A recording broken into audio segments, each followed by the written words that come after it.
The following podcast may contain discussions supported by science that may be considered dangerous to some listeners and conspiracy theorists. Discretion is advised.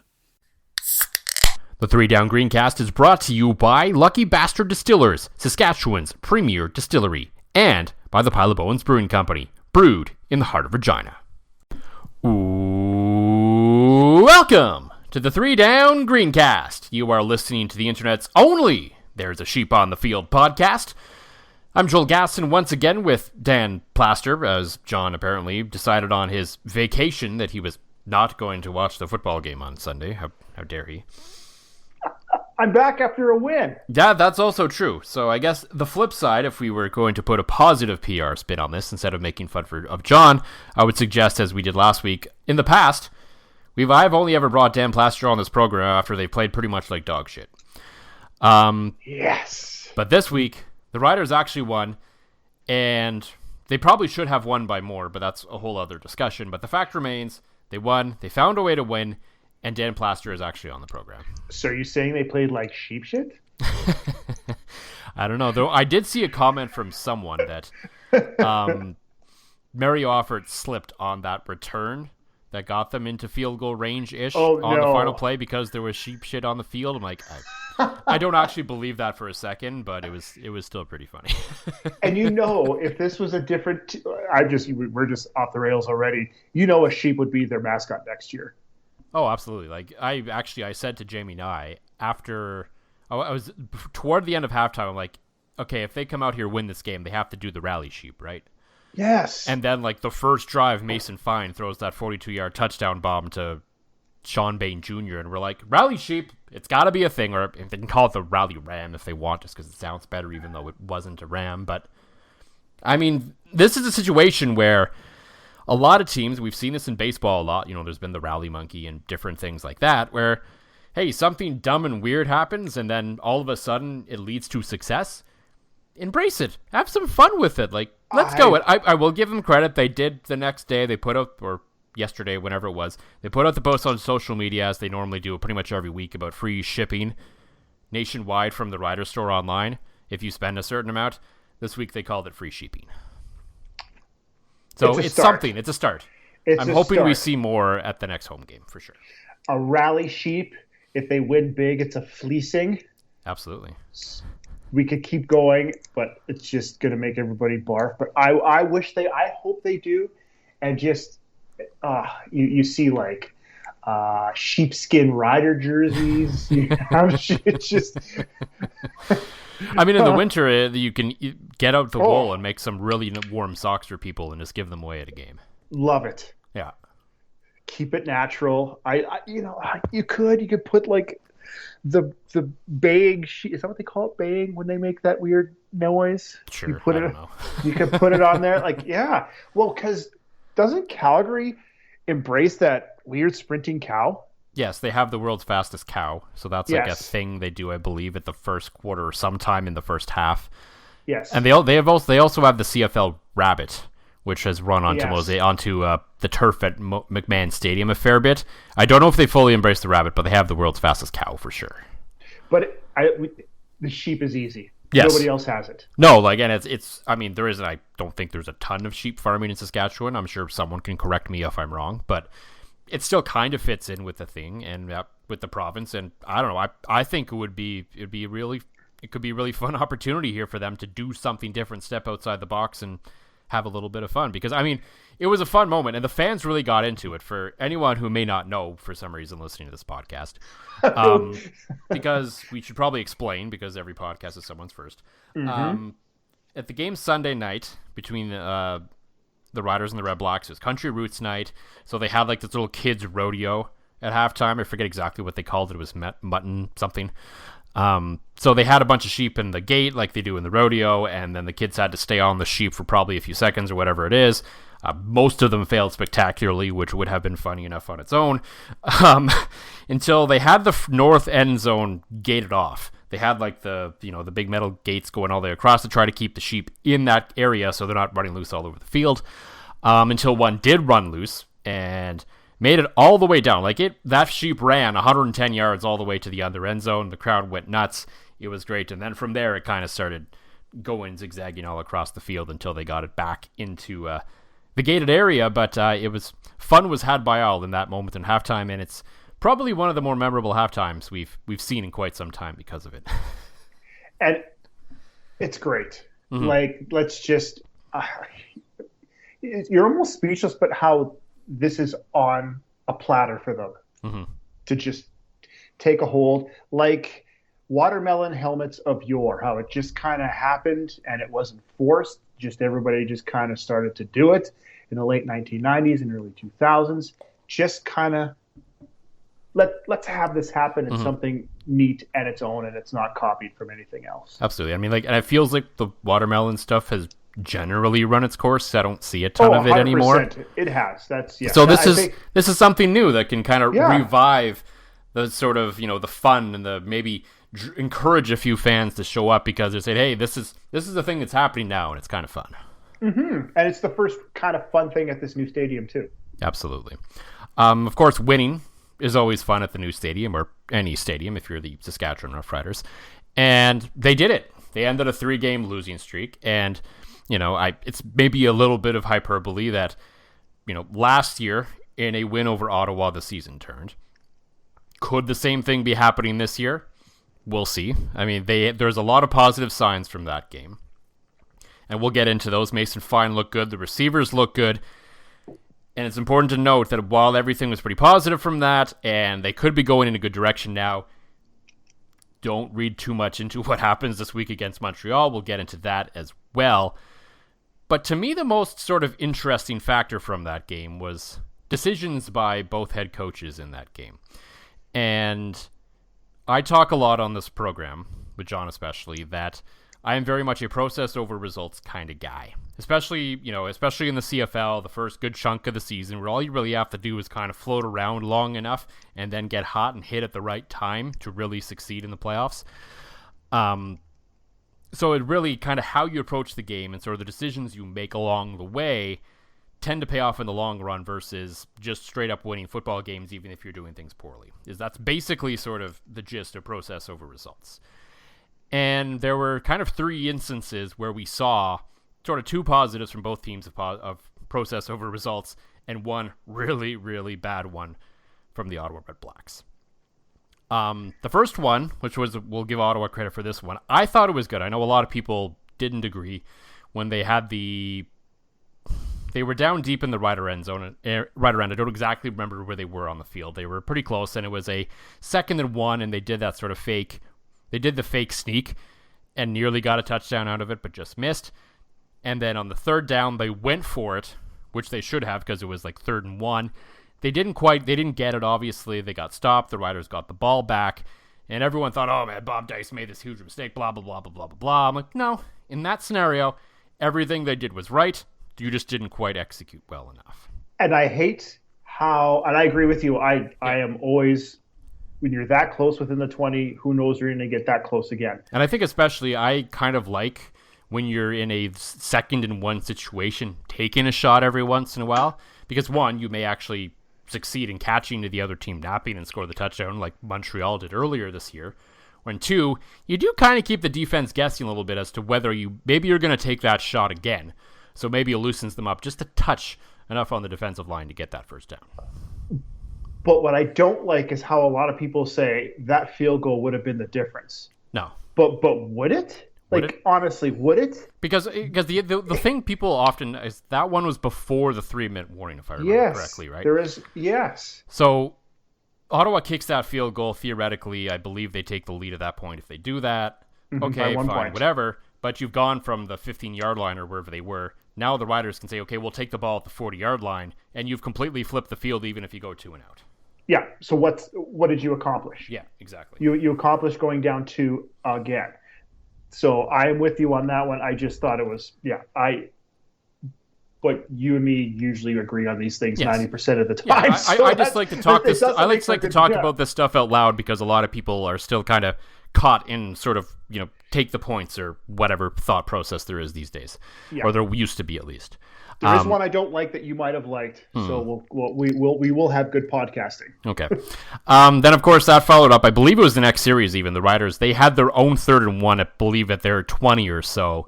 Yeah. It was like less than a yard they had to get. They didn't get it. Again, this one I would have punted. I wouldn't have. I think Craig Dickinson was right to go for it. They have to execute that, and there's no excuse for them not to execute it. I don't know if it's Jake Delagallo was struggling with it. I don't know if the O-line was struggling with it, but that was credit to Ottawa for making the play too. Of course, we can't forget that. But I would have gone for it 100%. I think Craig was right to do it. Punting wouldn't have been the worst. Like, it wouldn't have been a punt I probably would have roasted him for. Like we've seen some in the past from some coaching decisions, but I liked him going for it, and I think that was sort of the general consensus in the press box was you got to be able to pick that one up. But even if it was from the 40, it would be 100% of the time. I would be super on the fence on that one. That one, the way their cover teams were playing, the way they were punting, and how bad the offense was going for Ottawa, I think I would have punted that ball. That was on him. It just kind of nullified what Dice did earlier, the stop they did earlier. It just nullified anything they accomplished. It did weirdly end up saving them some time, though, because if they punt, Ottawa can sort of sustain a longer drive to kick that field goal to take the lead, and maybe you don't have as much time to respond with your own field goal. So in a sense, it worked out, and they only got, and I can see your point, had the Red Blacks done what they should have done a few plays later. So they got down to the 1 yard line. It was 3rd and 1. And Bob Dice kicks the field goal. That's the one that kills me. And like, I feel like it had to have been because he didn't pick up the other one, that he was scared. I hope that was maybe the reasoning behind it. If he was going to do that regardless, then, and like you and I both have the utmost respect for Bob Dice. We love the man to death. I want this to work for him and for Kahari Jones and for Baron Miles, because they're such a lovable, likable coaching staff. But that decision is just one of the most baffling, most cowardly decisions I've ever seen. Because, okay, even if you don't pick it up, the Riders are on their 1 yard line, and you can that offense had also pretty much stalled out, and you could easily stop them in field goal range still when you get the ball back. 100%. That is a decision where, to me, that's a no-brainer. You go for it 100% of the time. 1,000% of the time. I know there's no such thing, but that one, I mean, we could argue over the first two. Yeah. That one, there is absolutely no argument over. I don't know how anybody could have a leg to stand on when it comes to defending that. No, and like I remember I was sitting there, I was watching it, and there was some confusion beforehand about potential penalties or whatever, the whole thing before it, and we didn't know exactly what was going on. And then I'm like, Bob, no, Bob, what are you doing? No. So I see Lewis Ward trot out there. I'm like, oh no, oh no, Bob, what are you doing? Because those types of field goals never win you football games. Even if, yes, you had the lead for like 30 seconds, some karma kicks in, as it did, and Mary Alford had a pretty good return. They got lucky that the Riders couldn't drive it just even 5 yards further to make that a more sure thing of a field goal. But you just knew the Riders are going to respond, because generally when you kick a field goal that cowardly, it comes back the other way, no matter which league of football we're talking about. Yeah, and it's funny how much of a momentum swing a 1 yard field goal is. Yeah, away, especially when you took over in the red zone. Yes, it was just oh no. Yeah, I can see them kicking that field goal, how they started at their 30 and made it all the way down there, and there was like 30 seconds left. Sure, maybe. But yeah, then maybe you give yourself a chance to win in that scenario. But but with $1:15 left, no. Yeah. When the clock stops on every play until it gets whistled in, and then of course, then after the game, Dice, talking to the media, says he didn't regret the decision. He just regretted where he had Richard Leone kick the kickoff.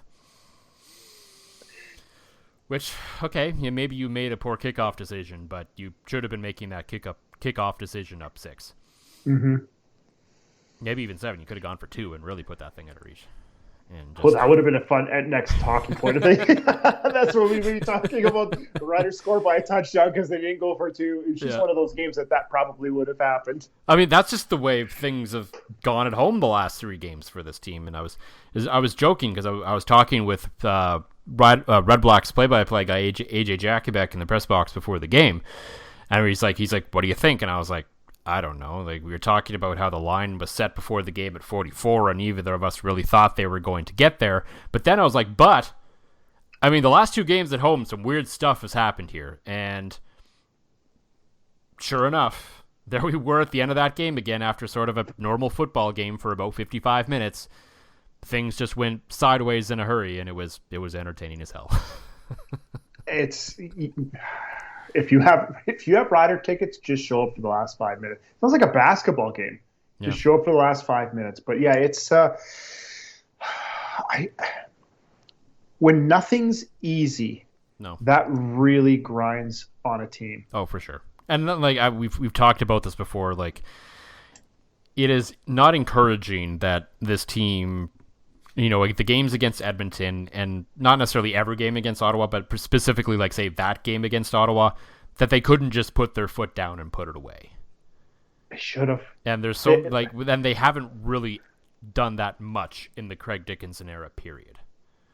And I don't know the reasoning behind that. I don't know if it's the player makeup, if it's sort of the attitude, or just pure bad luck. Who knows? But again, it happened because they were there. Like, they had the foot 3/4 of the way down, and all of a sudden Jake Dolegala fumbles that ball and it's in the end zone and it's game on.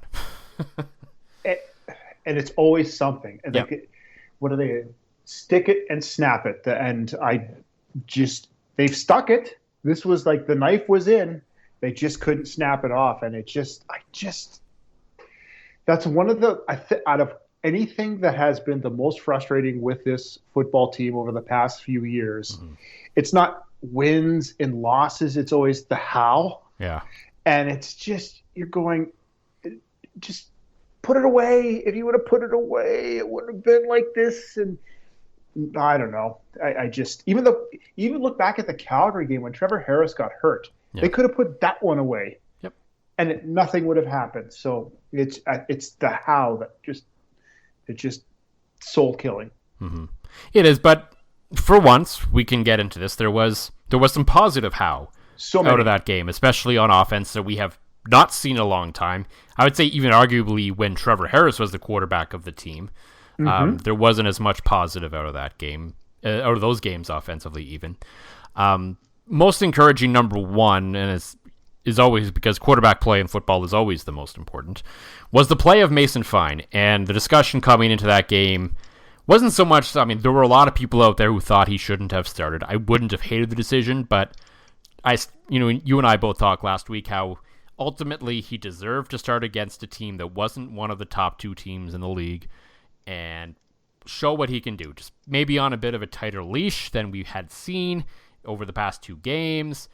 And we ultimately never really had to find out how tight that leash was, because that was easily the best start of Mason Fine's career. And I would argue maybe the best the offense looked all season. Oh, I would agree with that, because it was efficient, boring, yet still hit on some big plays, like the 42-yard touchdown and the no interceptions, and even just a lot of the simple things that I know you're going to go through. Like even Mason Fine keeping clean, not just the offensive line keeping him clean, but he's finally starting to figure out how to keep himself clean. Yeah, well, and like the book clearly opened up for him a little bit. We saw, of course, you mentioned the 42-yard touchdown pass to Sean Bain Jr. He had another 37-yard big reception to Sam Emelis as well. So I mean, there was a couple of big plays there that we generally haven't seen in a while, even from Trevor Harris, quite frankly. There was just a lot that worked well, and it was also interesting. We finally saw Mason Fine use his legs a little bit, which was nice. I mean, not outstanding, not like Dustin Crum-like numbers or anything we've seen from the guy in the past, but just 5 for 17, took off when he had to, didn't necessarily take a big hit there either. He didn't really have to slide a whole lot either, but he made the plays when he had to. He was smart with the football. He distributed it around. I mean, 1, 2, 3, 4, 5 guys were targeted at least 7 times. 5 times, sorry. It's then like between 7 and 9, 5 and 9 times those guys were targeted, and he also targeted himself once for 8 yards. So I was just trying to look for that. It's like, there it is. Yeah, because it would like I don't remember exactly what happened, but it bounced off. I believe it hit the defensive lineman, bounced up in the air, and then he caught it and ran. So yeah, he got 1 reception for 8 yards, and the joke was he may be one of the leading quarterbacks in Rider history for receiving yards now. Oh, only Van Stone could come up with something like that. Yeah, we didn't actually look up the numbers on that as well. So, as I've done in the past, I am one of those guys who is not afraid to admit when he was wrong. I've had my questions about Mason Fine and how effective he can be. I'm still not positive that he's truly a starting quarterback in this league, but for now, he is capable of winning them some football games and keeping them in this mess of a race for third in the West. And that's all they want. That's all they want right now. Just keep it in. And as things improve, as the rest of the team improves around him, hopefully gets healthy. But I liked this 5-some of receivers that were out this week. It was a nice change of pace, especially with Jareth Stearns going in as well. Yeah, which I mean, I think we all kind of raised an eyebrow when the depth chart came out and he was in there and they put Frankie Hickson on the practice roster. And everyone's like, okay, I mean, Hickson's pretty good. What are we doing here for this receiver we don't really know a whole lot about? And well, I mean, apparently Stearns maybe should have been in the lineup sooner. Because him and Mason Fine are brothers in air raid. Yeah. Because, well, Stearns is from Western Kentucky, which they ran air raid because they came from Houston Baptist. And then Mason Fine under Graham Harrell at North Texas, also air raid. And it's all under the guise of Cliff Kingsbury and Mike Leach. Like, I mean, it all comes back to Texas Tech and Mike Leach. So those two guys, maybe Kelly Jeffrey threw in some, I don't know, there was definitely no Forbert. There's definitely no Fivert. No. So, but maybe a little bit of air raid concept in it to help them out. A lot of good RPO. Yeah. I do like the RPO that they run. And folks, when you hear some color analysts say that's an RPO, no, that's a play action. The one when you see Mason Fine fake to the receiver, fake to the running back, and rolls usually to his right, and you see 2 or 3 layers of receivers, that is true RPO. And that's what he was very successful with as well this week too. Yeah, I mean, it's something you obviously see a lot in college, and it's something that helps underperforming offenses without truly elite quarterback play to sort of take their offense to the next level and keep sort of the defense on its toes a little bit, because you don't know exactly what he's going to do. I don't believe in any of those situations. Maybe once I think Mason Fine actually called his own number. I think like he had one pretty good run, and some of his other runs I think were more the play kind of broke down and he took what he can get kind of thing. But at least once for sure, I remember in that situation he decided, nope, the option is me now, and I'm going to go. Yep, and he's the 4th option. Yeah, so I mean, it's good to see. It's good to see stuff like that happen, because I think for a long time, and this isn't just a Rider issue.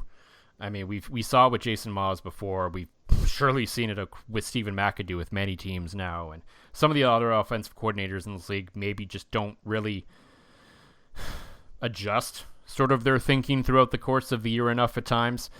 And, you know, we still don't know whether Kelly Jeffrey really has the chops to be a long-term offensive coordinator in this league, but at least we saw something different. He's made he made an adjustment to benefit his players on the fly rather than just keep beating them against the wall with the same thing every week.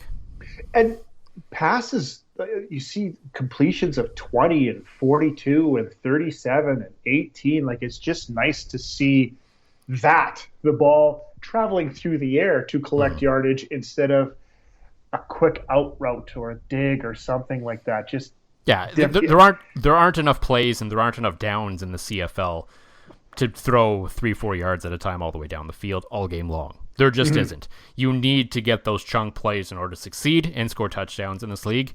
no matter what anyone else says about clock management and establishing the run and all that stuff, in the CFL, you need chunk plays to succeed.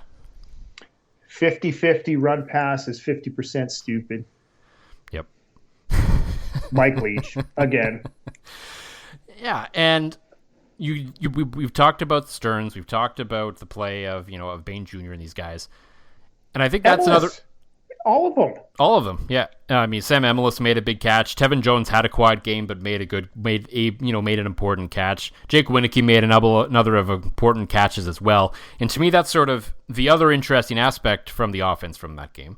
As good as Mason Fine was, and as much progress as we saw from him in that game, he got a lot of his help from his receivers as well, which it feels like it's been a few years since we've seen that around here. Yeah, because it's always been like just one, and that one would rotate game to game on who that one would be. But I hate saying everybody was on the same page, but it just felt like a cohesive unit from the 5 offensive linemen who played great. This was their best game of the year as well, and it just was a cohesive 15 16-man unit as players rotate in and out. Mm-hmm. And I think, too, like the receivers, Mason Fine made steps forward and made good plays, but he got some help from his receivers, too, which a young quarterback is going to need. I mean, like Sam Emilus went up and got that 50-50 ball. Jake Winicky hung on to a football where he took a big hit. Oh. Stearns made a few catches in tight coverage and in different spots. I mean, Winicky went up and adjusted to a ball that was probably going to be overthrown if he didn't make the right adjustment and catch that ball, right? So there were plays that we saw from the receivers that we didn't necessarily see in the past. Like, no offense to those guys, and they were good at one point, but Shaq Evans and Kyron Moore and those sorts of guys kind of stopped being able to do that for whatever reason. I don't know if it's because they've just gotten too banged up or what the deal is, but it was refreshing to see, okay, Mason Fine's playing better, and that's important, but he can actually get some help from his receivers if he needs it too, and you need that sometimes, especially with a young quarterback like Mason Fine. And a young group other than Jake Winicky. Yeah. I mean, Jake's not old, but no. I mean, like Jones, Bain Jr., Emilus, and Stearns, this is a young group. And I think that's also another positive, because I know that's another thing we've been saying. When are the Riders going to develop their own receivers? Well, there's 4 right there. Yeah, this is we're still waiting on Keon Schaefer-Baker to come back, which will add to this offense right now. And I mean, Bain Jr. is really the interesting one to me, because you look at everything he's doing this year, and I just continue to wonder how Calgary let him get away. Like, he looks like a kind of guy that could be helping that offense tremendously right now. So much so. And that's not the kind of guy Calgary usually lets walk. The guys that Calgary usually lets walk are the 35-year-olds who maybe have a couple years left. At least historically, that's what we've seen from them.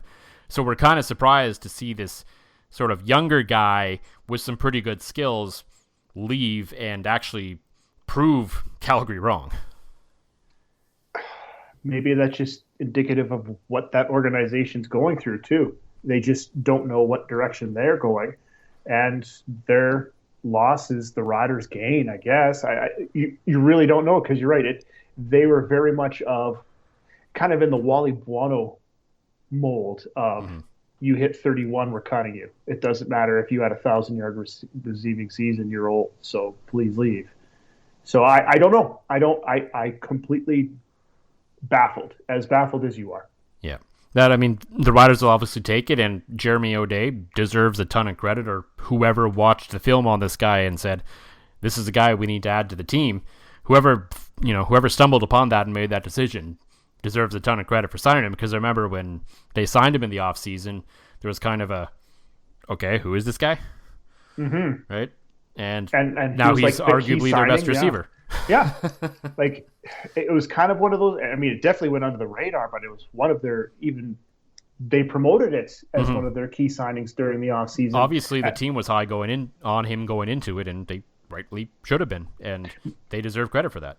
Man, I hope he has a lot of bonuses coming to him. Just cash in. Please cash in. Absolutely, yeah. But we don't know if the Riders are going to cash in on this momentum heading into Friday night now, as they have to shift their focus very quickly to playing the Montreal Alouettes. Because the game was Sunday, they obviously had Monday as an off day. And according to the team's schedule this week, they had team meetings today on Tuesday. No actual formal practice. So they will practice on Wednesday, doors closed, and then they will travel out to Montreal on Thursday. So essentially they have one practice day and the walkthrough in Montreal before this game, because once again the league has set them on a ridiculous schedule that has them playing on a Sunday night, at least at home this time, playing Sunday night at home, heading across the country as far east as you can go in a regularly scheduled game in a location, to Montreal to play on Friday night. So that's not to say they may not pull one out. Weirder things have happened. Maybe Montreal has a really bad night and they catch a few breaks and they win. But on paper, I would be very surprised if the Riders won this football game. Boy, would that be a season turner, though, to pull this one out of their hat. 100%. Oh, boy. But, yeah, the schedule. And it's not just the Riders. No. Everybody gets instead of bye week, they should call it raw deal week. And this is the Riders. You get two two buys and 2 raw deals. And this is raw deal number 2. It's not as bad of a raw deal as when they used to make that the teams play twice in a week, when they tried to have fewer bye weeks with 9 teams, or one team played on a Tuesday and then you played on Sunday kind of thing. And then you'd get a bye normally. But this still isn't great, and especially on the heels of playing in BC one week and Halifax the next, not too long ago. And then they made Toronto go out to Calgary after playing in Halifax last week, and we saw the results of that one. Injury to Chad Kelly aside, it's just they seem to do this to teams, and I really don't know why it's not more of a discussion. It never comes up on the broadcast that of the travel of these teams. They just expect every game to be played at its highest level, no matter what happened and sort of how they got there and what the road to get there was. Because I don't know, BC played on a short week into Winnipeg last week, and we saw the results there as well. I wonder if we should do how do they do it in the Western Hockey League? They always go each year. Back when I was in the Western Hockey League, is they would always have which team traveled the furthest, and it's usually Brandon. Yeah, and it's going to be Brandon again with Winnipeg out to the middle of nowhere in Washington State. Yeah, it's always going to be Brandon, and then they used to combine it with the Ontario and the Quebec, and it would be 9 Western League teams, and then maybe Sault Ste. Marie, and it's maybe somebody should see. Maybe we're going to speak a graphic into existence, but you're right. I don't think they don't bring it up too much on the TSN broadcast. No, we'll never see it on TSN, but I don't know. I mean, it's probably the same for most of the Western teams, if we're being honest. And I understand scheduling's hard, and this is a large country geographically, and when you only have 9 teams, there's only so much you can do, and maybe every team's going to get stuck with one of these a year, but it seems like it happens more than once, and it happens every single year. It doesn't feel like it's even much of a consideration when they go into scheduling for some reason. And this isn't even this isn't an excuse for losing football games. This isn't even about losing football games. It's not about the outcome of football games. But if we're talking about player safety, I mean, we saw how many Argo players got hurt in Calgary last week after playing in Halifax the week before. We see the effect it has on the quality of the games. So if you're looking at it from, bird's eye perspective, from the league perspective, where you don't really care what the outcome is, you want to avoid this kind of scheduling just to give yourself the best chance to have good games every week. Yeah, just entertain us, and that's not entertaining. That game between Toronto and Calgary was putrid. Yeah. That was one of the harder games to watch all year, and then seeing Kelly get hurt. I hope the game in Montreal is entertaining, but I'm not holding out too much hope. No, me neither, especially with it looks like Cody Fajardo, they're talking like he might play, but he didn't practice on Tuesday, and the guy will probably play because he tries to play through anything, and for some reason no one tells him no. So whether he plays or not, if he doesn't play, that'll affect the quality of the game, and if he plays hurt, that'll affect the quality of the game. Add in the Riders traveling, and I mean, Montreal is a tough place for Western teams to go on a full week, let alone a short one. So. Yep, and there is no 2 nights in Montreal to get the first night out of the way. I mean, you would. There has been a few times this year where I've seen, because of traveling issues with the state of our airlines in this country, the riders have actually sort of stayed an extra day after a few games this year on the way back. But yeah, nothing like that on the way out, unfortunately. Nope, that used to be always the extra day. Boy, do the guys like it.